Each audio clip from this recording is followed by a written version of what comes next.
My brother stole our inheritance after Dad's funeral, so I let him think he won, until I took back everything he valued most. I'm a 28-year-old guy. I've always been the responsible one in my family. It's not a title I ever wanted, but it became my reality the moment my dad took his last breath. While everyone else crumbled under grief, I was the one signing documents, arranging the funeral home, coordinating with relatives who only called when something went wrong. I kept telling myself it was what Dad would have wanted, someone to hold things together while the world fell apart. The day of the funeral felt like walking through a heavy fog. My mother sobbed quietly beside me, her fingers trembling as she clutched a handkerchief. The air smelled like wilted roses and old churchwood, and every step I took felt heavier than the last. I barely had time to breathe before another cousin or neighbor approached me with a sad pat on the back. "You're doing so well," they kept saying. "Your father would be proud." I didn't feel proud, I felt numb, and then Ethan finally arrived. He strolled in late, sunglasses on, arms open dramatically as if he'd just returned from a movie set. People gasped and hugged him like he was the grieving hero, the poor son who must have been devastated. He played into it perfectly, rubbing his eyes, pretending he had been too emotional to drive on time. Meanwhile, he hadn't lifted a finger for any of the arrangements. Not one. I watched him charm room after room while I stood there covered in the weight of responsibility.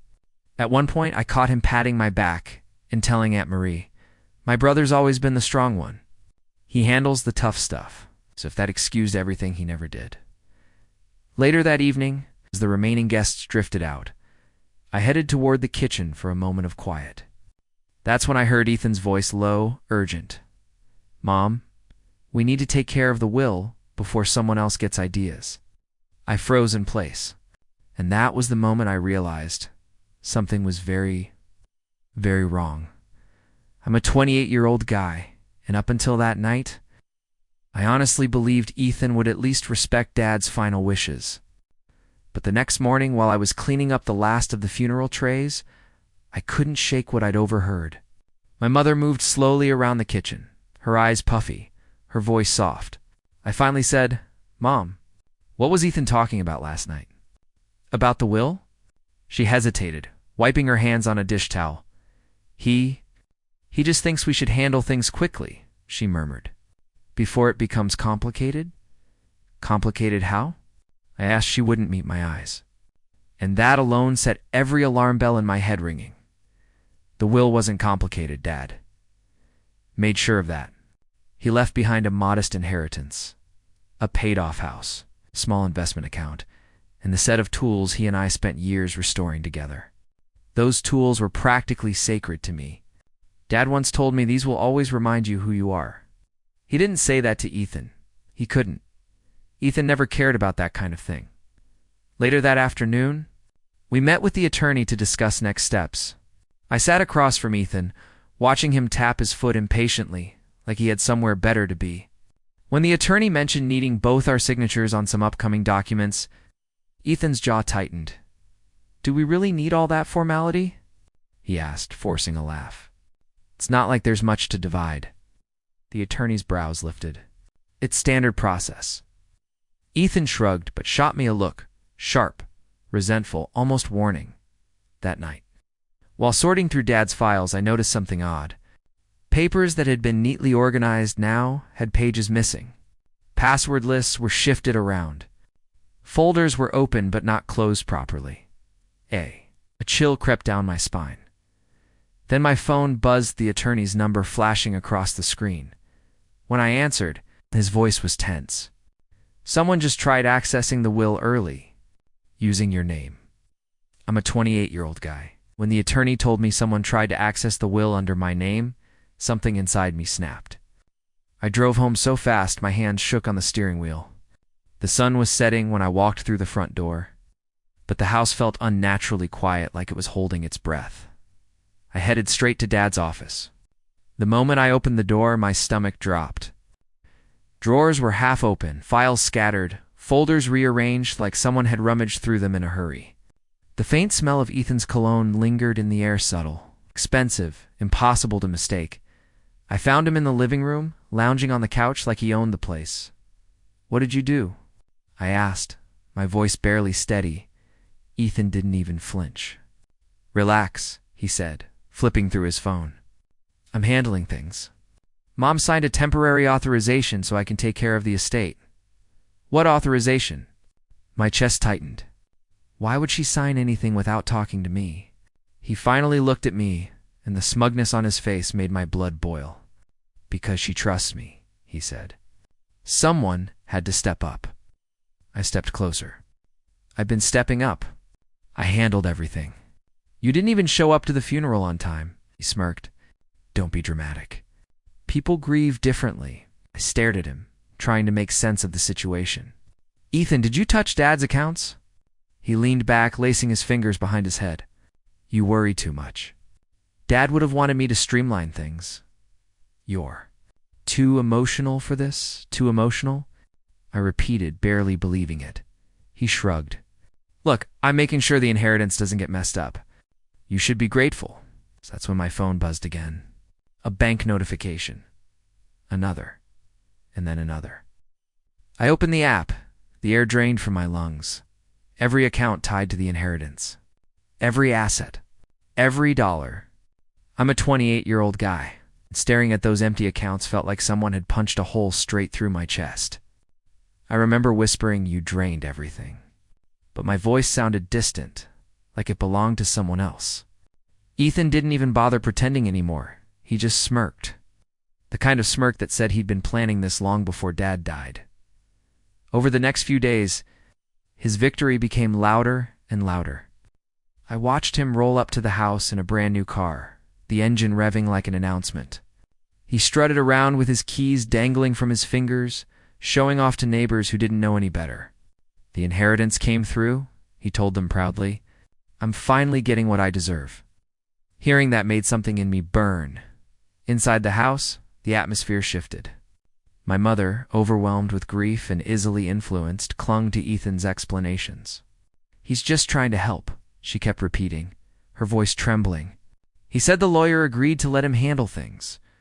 "I don't understand all the details, sweetheart." She looked lost, and Ethan used that to his advantage.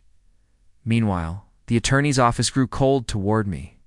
When I called about meeting again, the assistant hesitated before saying, "We have updated instructions.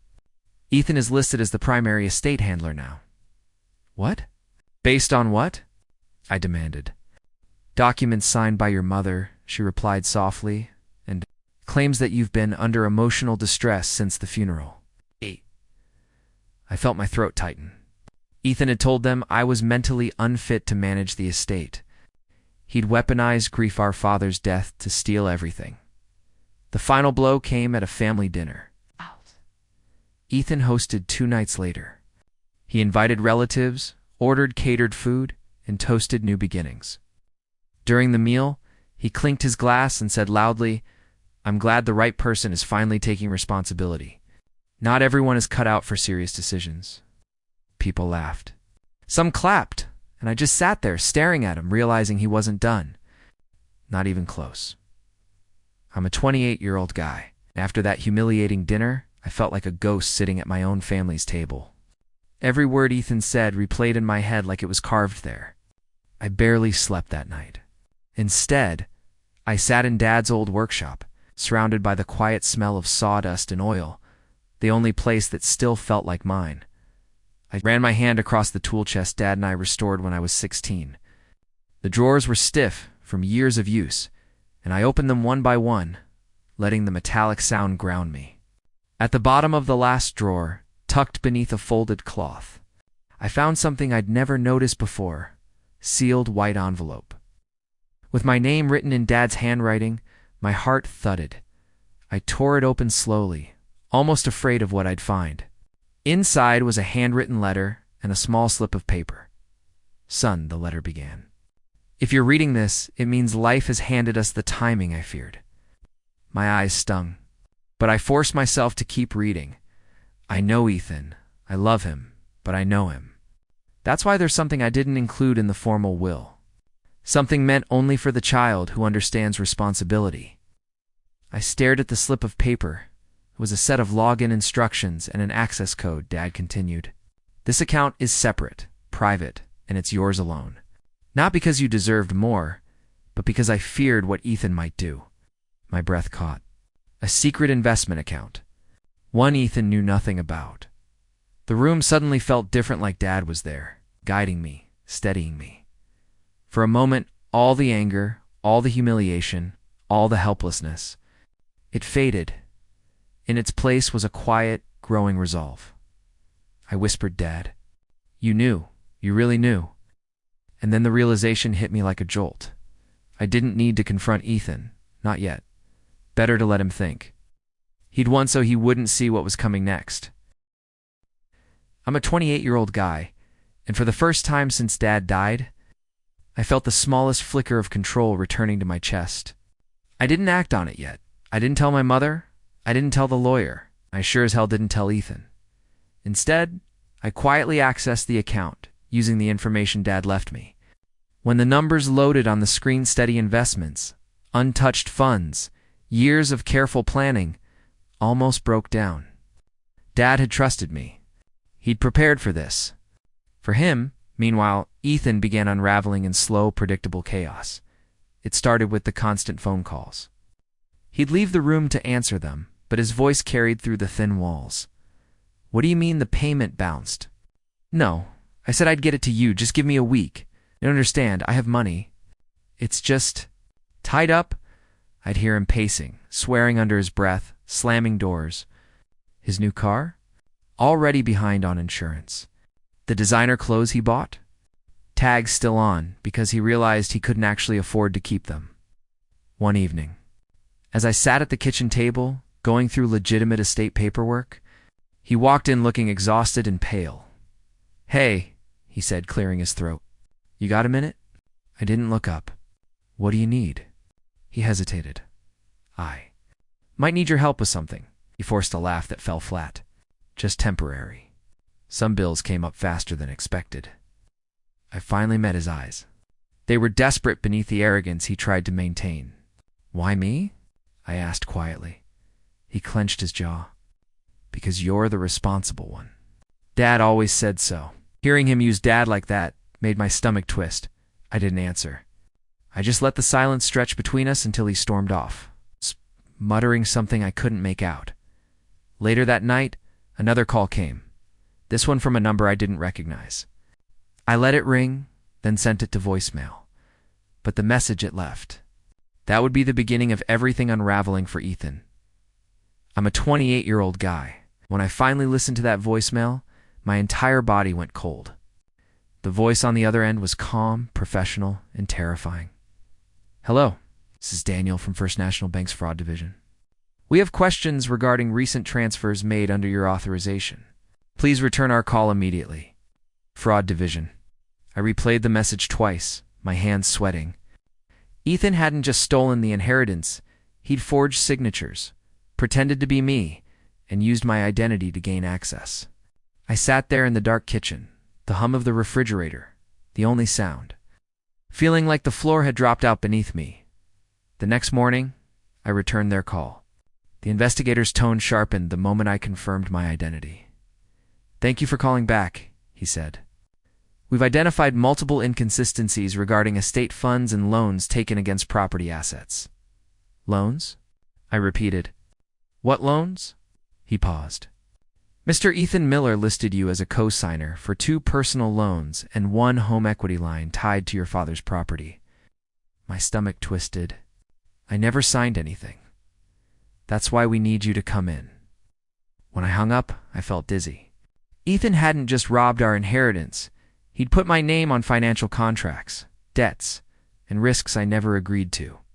If the house was tied up in loans, foreclosure wasn't a possibility, it was a promise. I confronted him that afternoon. He was sitting on the couch, scrolling on his phone like nothing was wrong. "What did you do?"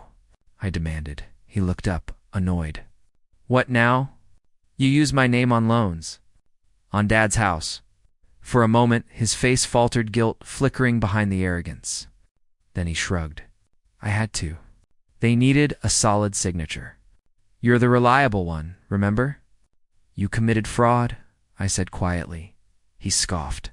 "Don't be dramatic. I'll pay it back." But even he didn't sound convinced. Hours later, the investigator emailed me the loan documents with my forged signature staring back at me. And worse, there was a final line in the report: the property is entering pre-foreclosure review. The house Dad left us was now hanging by a thread. I'm a 28-year-old guy. I didn't think anything could hurt more than losing my dad. But realizing Ethan had taken the last piece of him, the house we grew up in, the place where Dad taught me everything I know, felt like someone ripped open a wound I didn't know could get deeper. I held the pre-foreclosure notice in my hands, the paper trembling as if it were alive. The world suddenly felt smaller, darker, like someone had dimmed all the lights. When I showed my mom the documents, she blinked at them through tears. No. Ethan said everything was under control, she whispered. Her voice cracked in the middle, like it physically hurt her to say his name. He told me he was helping us. That you were overwhelmed? I never signed anything, I said, forcing my voice to stay steady. He lied to you.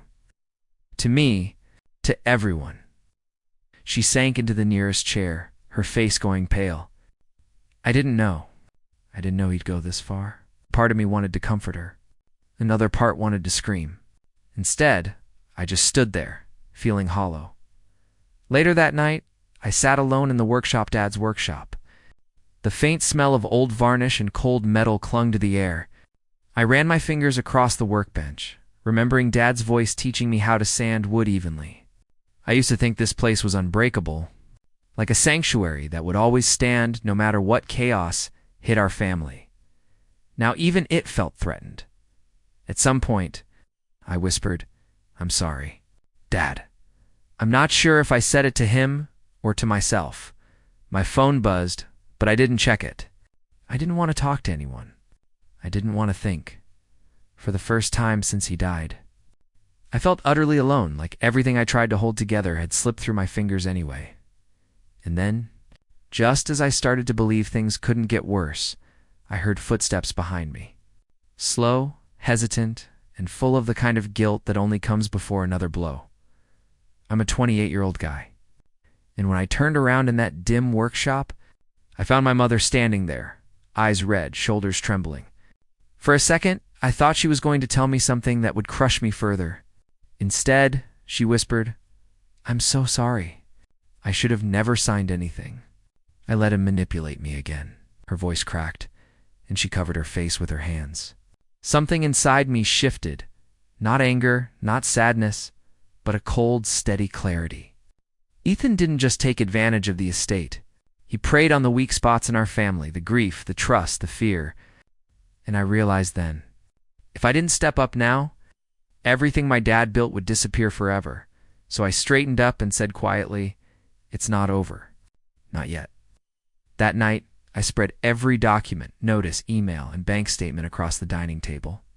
My mother sat beside me, watching silently like she was afraid to breathe. I replayed voicemails, reread fraudulent signatures, and drafted timelines. All the while, Dad's hidden account, the one Ethan didn't know about, sat like an anchor. Giving me a slim but solid foundation, I opened my laptop and hired a private attorney. I need someone who specializes in estate fraud, I told the receptionist. Family fraud too. She paused, then said, we can help. For the first time in weeks, I felt a spark of direction. The attorney reviewed the documents over video call. Her expression hardened. You have enough evidence to reclaim the estate, she said, and enough to put Ethan in serious legal jeopardy. Hearing that sent a wave of something through me, not joy, not revenge, something colder. Purpose. I spent days gathering everything: screenshots, account history, forged signatures, timestamps, witness statements. I even found a recording Ethan left on his voicemail bragging to a friend. I handled the estate. My brother never saw it coming. Good. Let him think that. By the end of the week, with a full case built and the attorney ready to move forward, I finally exhaled. Ethan wanted a win. He was about to lose far more than he ever expected, but the first step was confronting him face to face. I'm a 28-year-old guy. When I finally walked into the living room to confront Ethan, it wasn't the smug, untouchable golden child he'd been for weeks.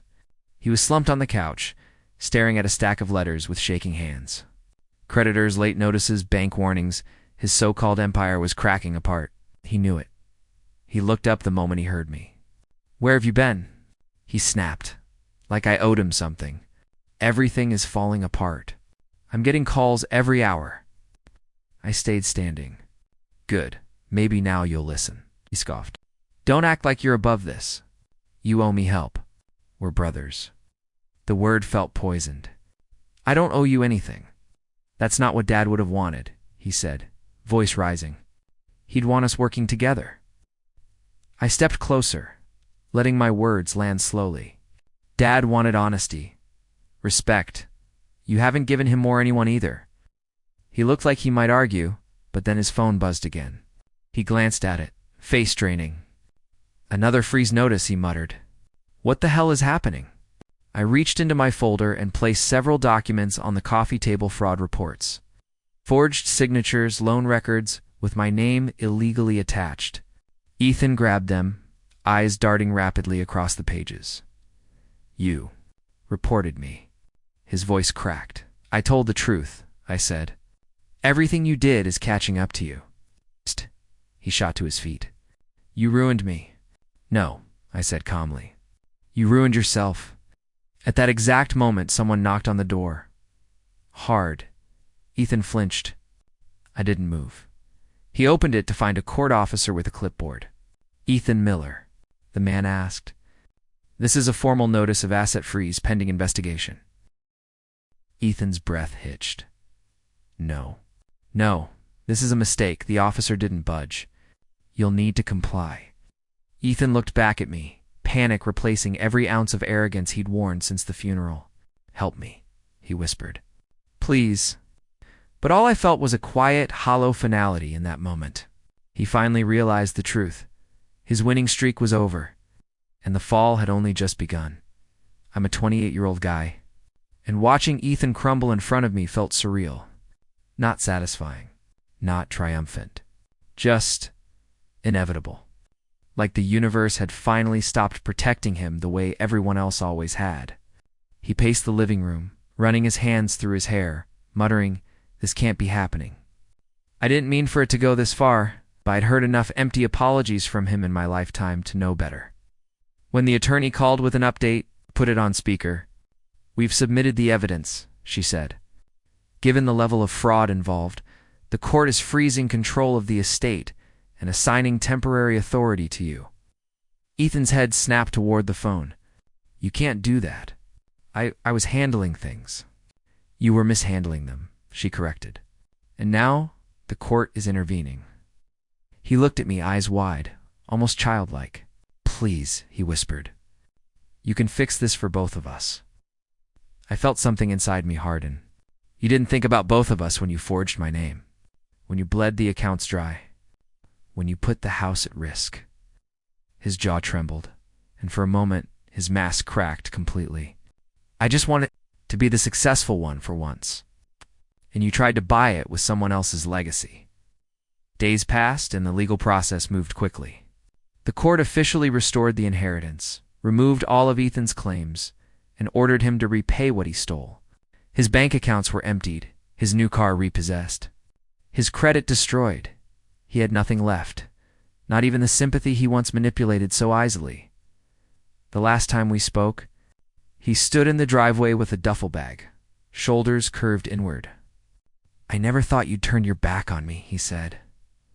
I met his eyes. "I didn't turn my back. You pushed me away long before this." He swallowed hard. "Where am I supposed to go? That's not my responsibility anymore." He stared at me for a long moment, hurt, confused, but mostly terrified before walking away, and just when I thought it was finally over, I realized there was still one thing left that needed to be set right.